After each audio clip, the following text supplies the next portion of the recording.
Hey everyone, it's Michael with One Mic Out, and it's a somber day with everything that's going on in Afghanistan at the moment. It's a somber day. A lot of mixed emotions going on with veterans right now. We have veterans who are confused, a lot of and active duty service members still serving, especially those who went to Afghanistan and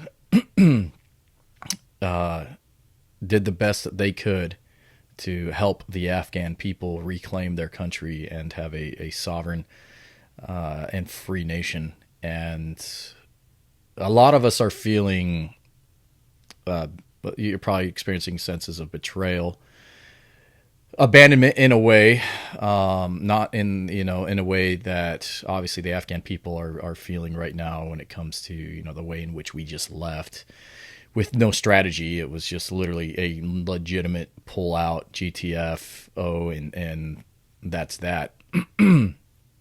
And just an array of mixed emotion. Speaking as a veteran and someone who has served in Afghanistan multiple times, it's a tough pill to swallow to see happen.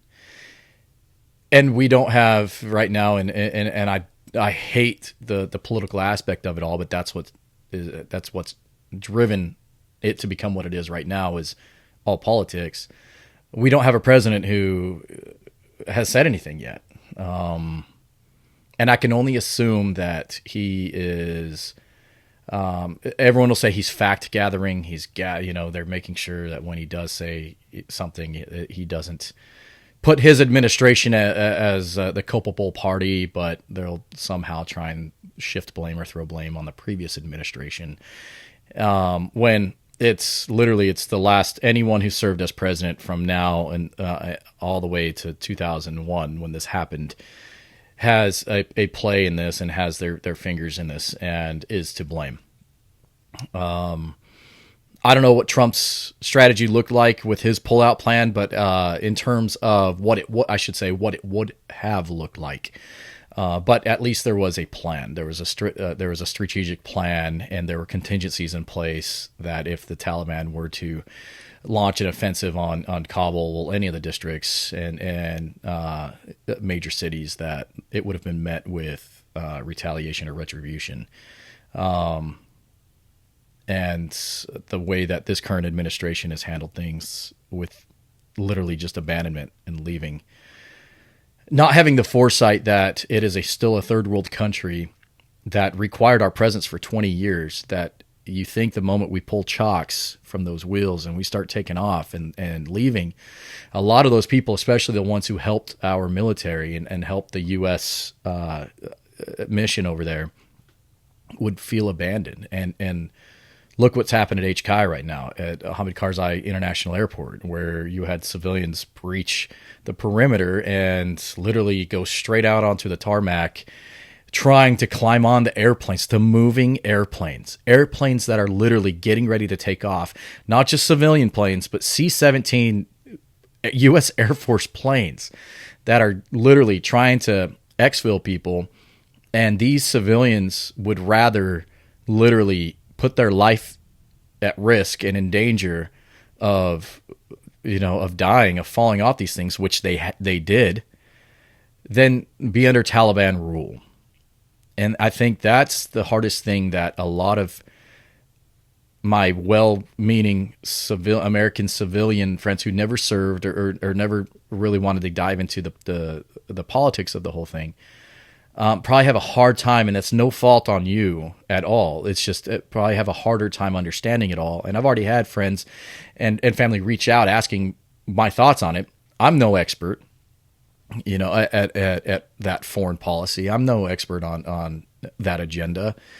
However, I've been there and I've seen those people up close, and I know them personally. And the majority, just like here in the States, the majority of the people are well-minded, awesome, incredible people.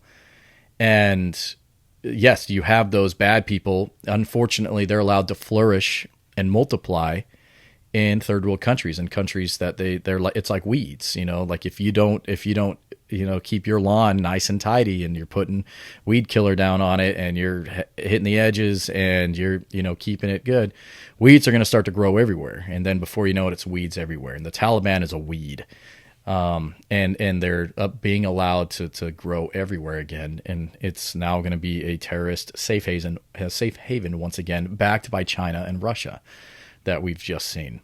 Taliban being, or China recognizing the Taliban as the now new government of Afghanistan. And the administration has been silent. You have the Jen Pulaski, or whatever the heck her name is, however you pronounce it. Apologies. I don't watch much news anymore because of it's a propaganda machine, in my opinion, and so I get my news from alternative sources. But she's absent today. She's out of work today. The president is at Camp David on vacation still. Hasn't said a word. You could see in the statement he released yesterday that he was trying to pass the buck to Trump. And you're the president now, and Biden said that Kabul wouldn't fall to the Taliban, that it wouldn't be another Saigon, and all of those things were untrue, and I mean, I'm sorry. You have a president who gets lost on the White House lawn, getting off of Marine One, trying to walk to the Oval Office. He fumbles over his words. Again, like, you haven't seen anybody on social media proclaim how proud they are of this president. Anyone who voted for him, they're just glad Trump is gone, because that's all they wanted was Trump gone. They didn't care about the third and fourth order of effects of putting in the office someone who clearly is on a mental decline due to health reasons, and I don't know what it is that they're hiding, but it looks like onset dementia, Alzheimer's. It's unsafe. He is a clear and present danger to the United States national security, in my opinion. And in my opinion, he should resign and pass it on to Kamala and see what she can do. Because right now we need a president who will lead. At least if Trump were in office, he would have released a statement. And again, Trump's not the greatest public speaker. I criticized him a lot on things that he'd say and tweet. But at the end of the day, who cares? He was getting his foreign policy was awesome, and he was getting things done. But due to agendas today and people with differing opinions, there was just such a huge number of people who, I shouldn't say a huge number of people, but maybe people in the right positions to help Biden get into office. I'll just leave it at that. And I do 100% believe that he received some unconventional help to gain the presidency, and we're seeing now why that's not the way we choose presidents for this country, or that we are seeing why we are supposed to have a fair election process, a free and fair election process, and we're now seeing what happens when that isn't necessarily followed. And this is the fruits of the efforts of those people and those companies and corporations and whatnot who lobbied to get President Biden into office. It's a sad day in America, and at what cost? Nothing that we did in Afghanistan in terms of nothing was in vain. Everything that we did, we did with purpose and with cause. We followed orders. Everyone who was over there served with honor. We did what was right. For 20 years, we gave Afghanistan the best freedom that they had seen in 20 years. Since the Taliban had essentially taken over that country. So, if anything, we were able to plant that seed and give them a glimmer of hope of what things could look like if they came together as a people and took back their own country. Because at the end of the day, eventually that is what they will have to do. We were just already poised in a great position to help with that. But 20 years is a long time. And this is where the devil's advocate in me comes in, where we did need to get out. I didn't like Trump's plan. I thought that it was quick, but he at least had a strategic vision of how we would step by step do that process. And then President Biden came in and didn't follow that. Like literally they took everything Trump's playbook and they threw it out because everyone just for sheer hate. They didn't even look at it to say, hey, this is actually kind of a quasi smart plan. We could probably follow this strategy or at least use elements of it and implement our own, but we can still effectively execute this. And instead it was, get them out. Just get them out right now. But it won't be another Saigon. Biden's lied a lot, and all presidents do. So no one is exempt, but he has lied a lot. And on top of his inability to lead and his mental decline, and the way in which he was put into office, dealings with China, like there's just a lot of question marks. And in my opinion, he should step down and rightfully so. The man is health compromised, and he might as well pass it on to Kamala and let her handle this. Let her choose a new VP, and let's just get on there with things. Excuse me. But right now, the United States needs a leader, and where is he? Where is our leader right now? No one is saying anything. No one has stepped in front of your camera and said anything as of yet. As of 11:09 Central Time on August, what is today? The 16th, August 16th. So it's very heartbreaking. Receiving messages from interpreters and Afghan Air Force and Afghan military personnel that I worked with and friends that I worked with while over there, asking for help and that airport, H. Kaya, I know intimately because I got stuck there and detained there trying to leave. I know that place very intimately, and that is not a place that you want to hang out at for a long time.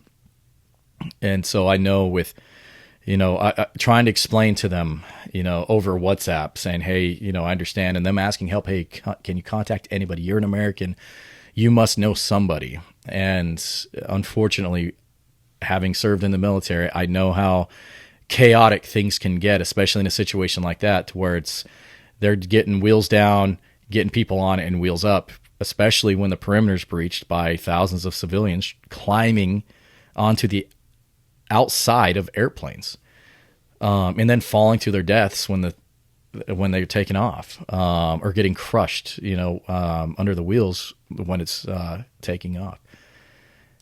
And so, who are you going to contact? Who are you going to talk to? Hey, I got this guy and his family, and hey, they're in Kabul somewhere, but they are too afraid to walk outside or to get outside and start making their way to the airport, because the Taliban is looking for exactly people doing just that, and then questioning them and stopping them and detaining them and killing them.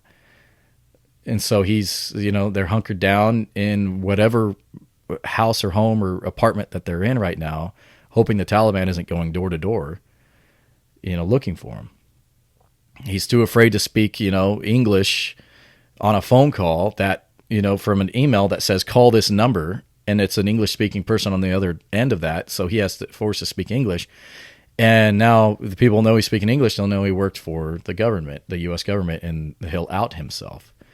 From the military personnel and friends, and they're trying to seek asylum, but like the window is closing because wheels are going to be up because of what is happening, the security situation on the ground over in Kabul. It's not like they're going to hang around for a long time. They'll wait for these people. And his phone's turned off. He only has it on Wi-Fi because he's trying to save his Roshan minutes that, it's hard to purchase and to find and whatnot, and to load your phone with those minutes and things like that, especially where he's at. He's trying to limit his exposure outside. And, it's insane. And so he can only rely on an email, which the email says they'll try and get back to him in 48 hours. Well, in 48 hours, they're going to be gone. And so, man, what do I tell them? What am I supposed to tell them? Hey, just make a run for it. Take your family and make a run for it, and hopefully don't get caught on the way. Excuse me.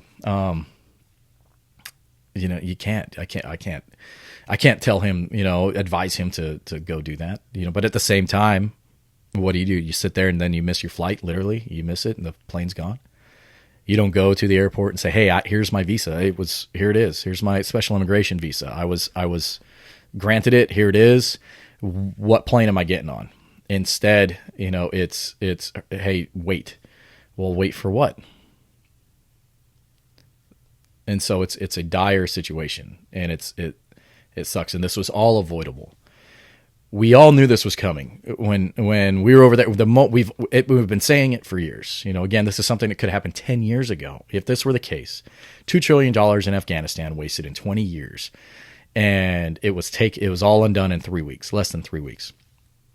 And, if we were going to leave this way, then it might as well, again, have been 10 years ago. And you could have saved more lives, more U.S. lives, more coalition lives, at least, and not wasted that money and spent that other $1 trillion on something else, and who knows. But we didn't. And this is where we're at. And the strategy was just get them out. Just everyone leave. And now you have U.S. citizens who are stranded over there who are being told to shelter in place. Taliban going door to door to look for them. You have all the IT's interpreters. All Afghan military who was, part of, the military that we were training and advising, as well as, anyone else who helped us, who legitimately put their life on the line to help us. And we literally just abandoned them. What do you think the mindset's now going to be towards America? Again, in the Middle East, we're one of the most extreme religions of the world that has a foothold in, where people who are very susceptible to indoctrination to become extremists themselves. And then all of a sudden you're going to have a lot of hate for America once again, where they were trying to emulate life in, how it is in America over there and try and get things going, letting women go back to school and seek educations and have careers and things like that. Making advances in the education side of things, and people kind of having that free, with a hint of how life is in America lifestyle.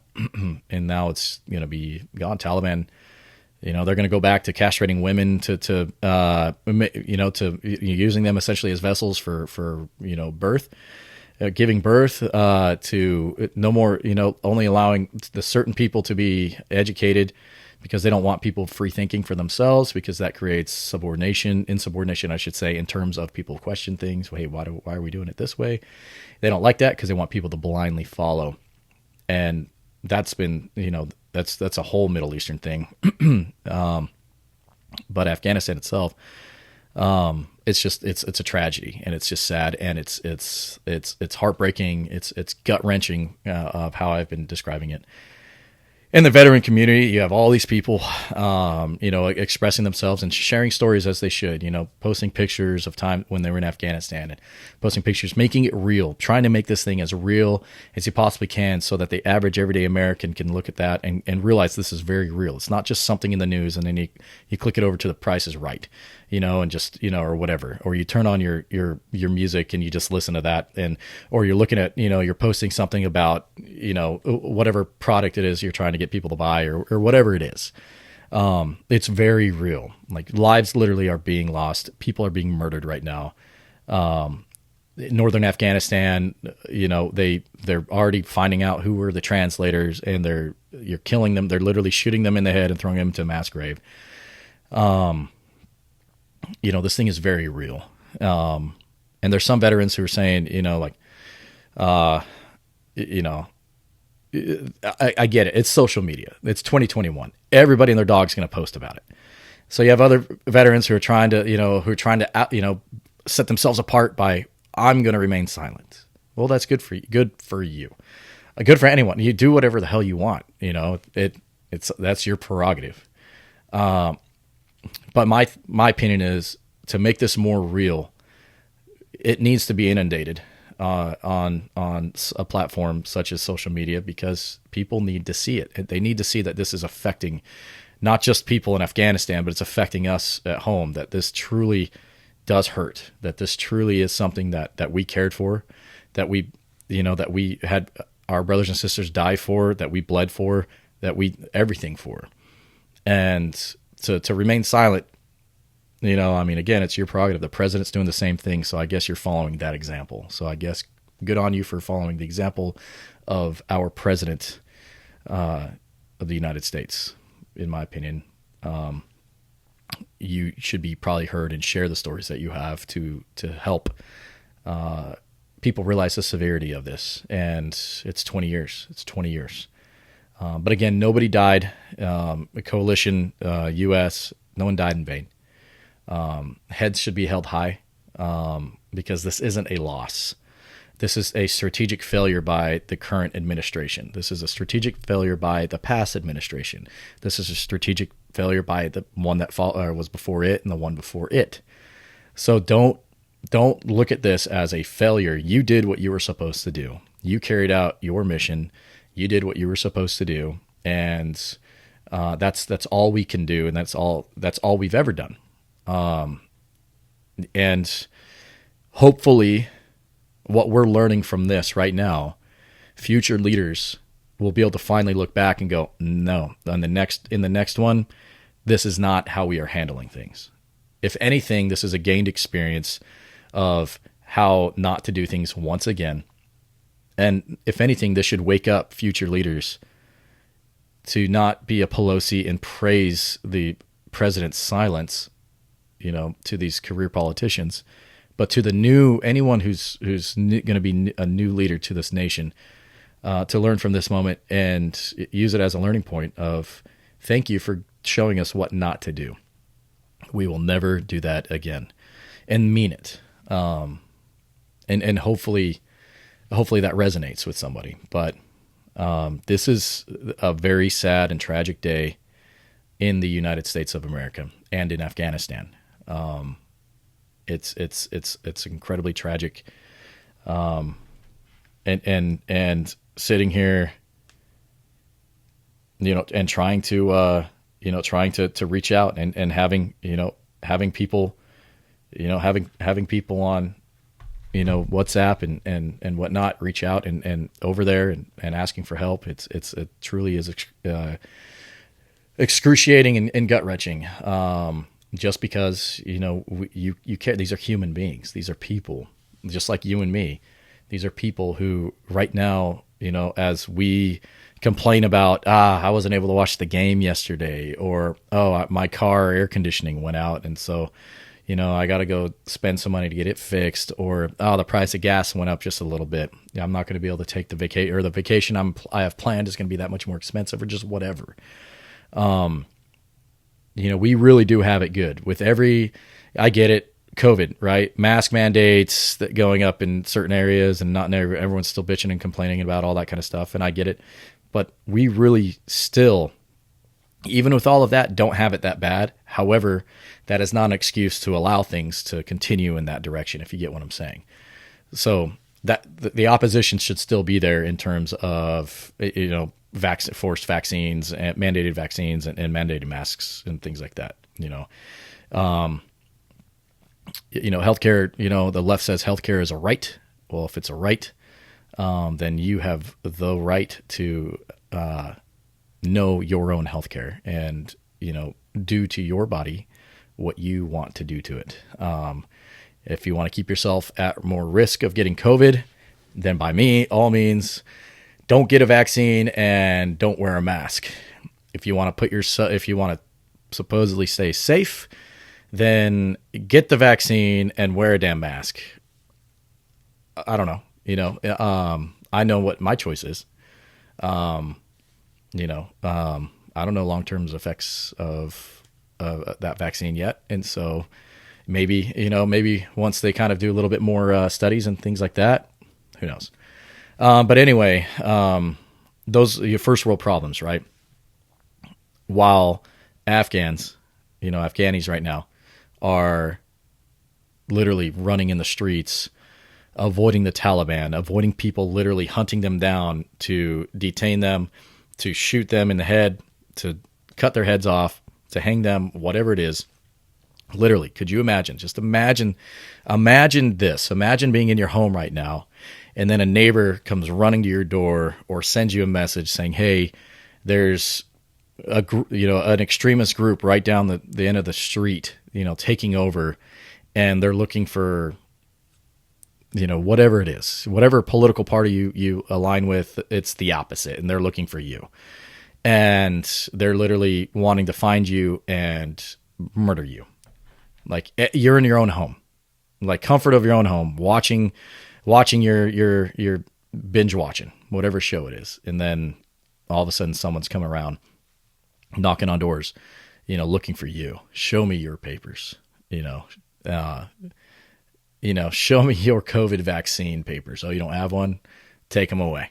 We're gonna go shoot you in the head and dump your body into a mass grave. Sounds crazy, right? Well, something like unto that is happening as we speak in Afghanistan. Show me who helped the Americans. Show me the translators. Show me any of the military that helped the Americans. Where are they? And guess what? They're going to go, it wasn't me, it was him. It was that guy. They lived 2 doors down. I'm pretty sure I heard them speaking English. Okay, thank you. Maybe we won't come back and kill you. And then they go 2 doors down and they drag him out and his family out and they execute them all. That is a very real thing that is happening right now in Afghanistan. And it's hard for you if you're an average everyday American citizen who didn't serve, and your most experience to any of that is movies in Hollywood, in the news.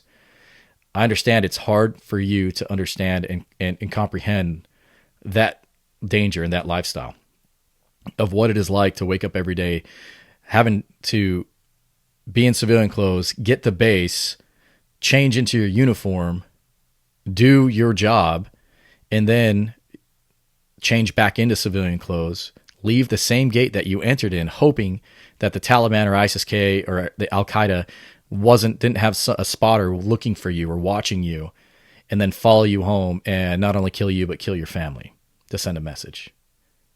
Because guess what? That's what was happening in Afghanistan. That's what's been happening in Afghanistan. They've been going after pilots. They've been going after interpreters. Anybody that they could find that they could verify were helping the Americans or helping the coalition, they were killing. If they knew for a fact, hey, that person, and it actually didn't even have to be for a fact, if they just speculated or suspected. So let's just say you're going to work every day. You're having to make sure you look like them. Go to your work. Hopefully they didn't see you. Walk inside, changed or whatever. And then when you're leaving, same thing. But instead, you're probably worried about your Starbucks coffee. You're worried about what flavor you're going to get and when pumpkin spice is coming out. American first world problems versus real world third world problems where it's life and death.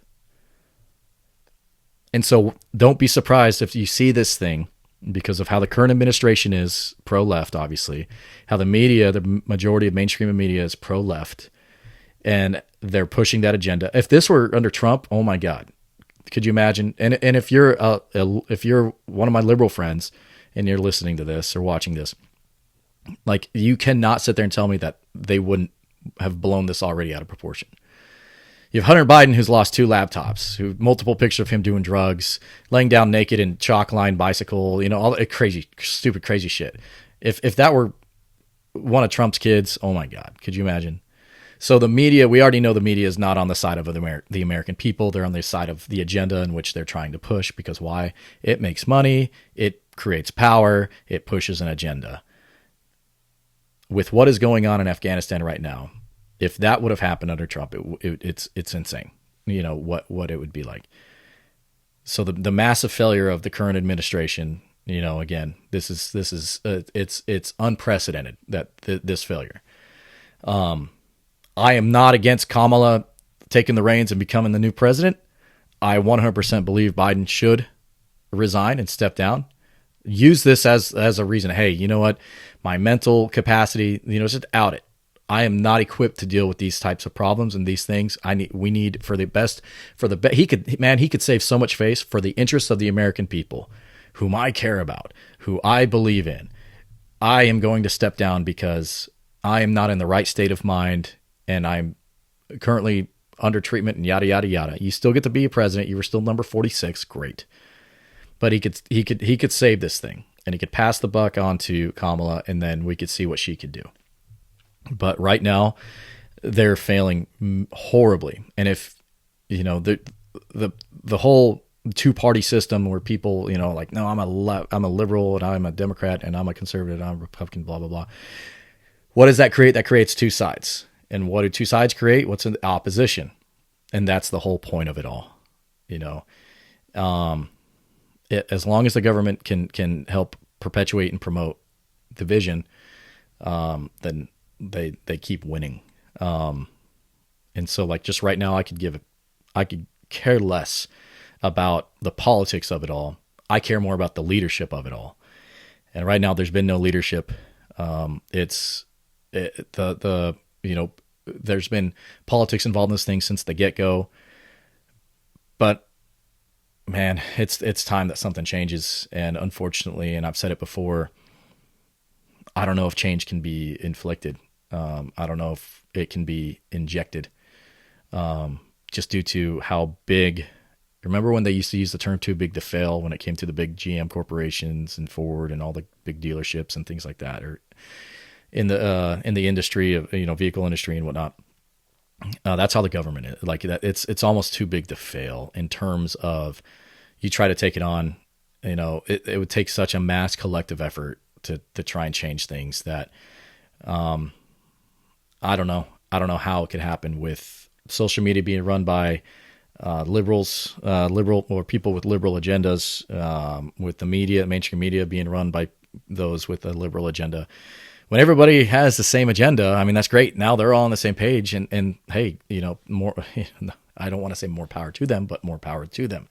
And we are now witnessing what happens. Fact checking, like, oh, now you can't say what you want on social media because it'll get fact checked. So the control of information, the Nazis used to do that. Show me your COVID vaccination papers. Well, who else used to say, show me your papers? The Nazis. So the people who were calling the other side Nazis are the ones who are now wanting all of that in place until it starts to personally affect them. But once it does personally, it's too late. Meaning, I know that my well-meaning liberal friends don't like the price of gas right now. Price of gas is insane, and it's still going up. There are some parts of the country is $8 a gallon. But you don't hear anyone blaming the Biden administration. But if that were under Trump, they'd be blaming Trump all day long. And Trump is not everyone says Trump, they throw his name out because he was the opposer to Biden. Trump isn't the conservative God, if you will. He's not the conservative savior. Dear God, no. However, he was someone who wasn't afraid to take on that machine. There's a lot of great candidates out there who would make great presidents, in my opinion, and leaders who are conservative and Republican. And there are great candidates out there on the left who are more middle ground. I'm talking your moderates and your middle ground liberals, who would make great leaders as well. But I think as soon as we realize that this notion or this idea of two parties is not working, and they're both abolished, then we can finally, that's where the unity comes in. But until then, we're going to keep seeing anything that they can create out of thin air to create opposition and division. You'll see, I'm sure in the next, year or so, we'll see another BLM style movement. Maybe it'll be a new organization with another, 3-letter identifier to it or acronym to it. And you'll see different, people on the opposing side deemed extremists, just to make it look all boogeyman and scary. And that's just how it's going to go until we realize, like, hey, everyone wakes up and says, hey, it's the people up top who are the ones who are perpetuating this. And once we, once the subjects realize, like, hey, we actually can free think, and it's a government of the people and for the people and not the other way around, And once we realize the government isn't here to keep us healthy, the government is here to protect our rights to choose to be healthy, if you can understand that. So the government is only in place to protect our rights, our God-given rights. And so they couldn't be taken away. And those are being taken away. And so if you want an example of what it looks like to have no rights or to have an oppressive government come in, take a look at the Taliban and what's happening in Afghanistan, because that's exactly what it looks like. And if you don't think things could get bad here in a hurry, it took the Taliban 3 weeks to overthrow a government in Afghanistan. Not only was the U.S. there, but we were pulling out.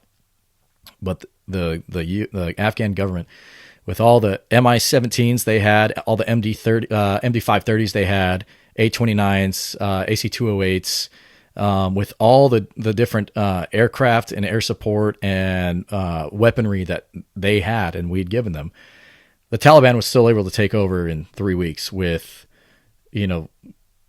AK-74s, AK-47s, PKMs, all that kind of same stuff, and RPGs.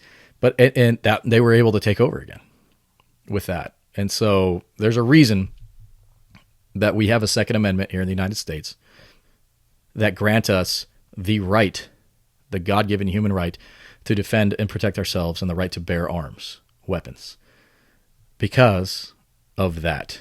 Could you imagine right now if every Afghan local who is not a part of the Taliban had weapons? Because guess what? They don't. You might see in the news, there's AK-47s everywhere. No, only it's the bad guys that have that. It's not the good guys. It's the bad guys. And that's what happens when the bad guys have that sort of weaponry. But when everybody has that weaponry, it evens the playing field. And now you don't see an entire country get taken over in less than 3 weeks by overthrowing a government that literally has air power. And they were just taken over just like that. And that's a fault on everybody. Them. It's a fault on us. It's a fault on our coalition partners in terms of strategy. There was a better strategy we could have followed, and we didn't follow it. Bottom line. And what's happening now, we're seeing transpire, and it's just sad. Anyone who's hung with me now for this 37, 38 minutes, I thank you. I ramble, but this is just one way. It's almost like a therapy in a way as well. And it's I hate writing things down. Very 2021 of me. But this is a way in which I can express my thoughts, my opinions, and just kind of verbal vomit onto something that gets recorded. So that way, I can look back at it, and my hand, I don't get writer's block, if you will. But I do appreciate anyone who's watching and whatnot. Be sure, I have a YouTube channel. It's the Burns Side of Things, and you can look up One Mic Out as well, and you could find it. But it's the Burns Side of Things that I put this to, or I'm sorry. Well, yes, that, and on the same with I have a podcast as well where I put up the audio of this, the Burns Side of Things, and it's on iHeart, Pandora, iTunes, Podbean. It's not on Spotify yet, but we're getting there. But so you can look up the Burns Side of Things or look up One Mic Out, and it should bring that up. Look it up on YouTube, One Mic Out as well. And go to Instagram handle is the number one mic out. So just at One Mic Out. And you'll find me there. Give it a like. And then on Facebook, it's One Mic Out spelt out. But you'll find it. If you're like any of those things, you'll see links and all that kind of stuff that'll kind of link you to it. But go ahead and give it a like if you can. Trying to get this thing just off the ground, still going. I mean, work and because my day job and everything like that. Sometimes I get home and I'm not gonna lie. Between that and working out real quick, I'm just exhausted. And plus I'm getting older, so I think I can claim that now. I'm almost 40. A couple more months. So anyway, keep Afghanistan and keep them and all our service members who are helping to exfil and doing a great job and getting those as many people out as possible.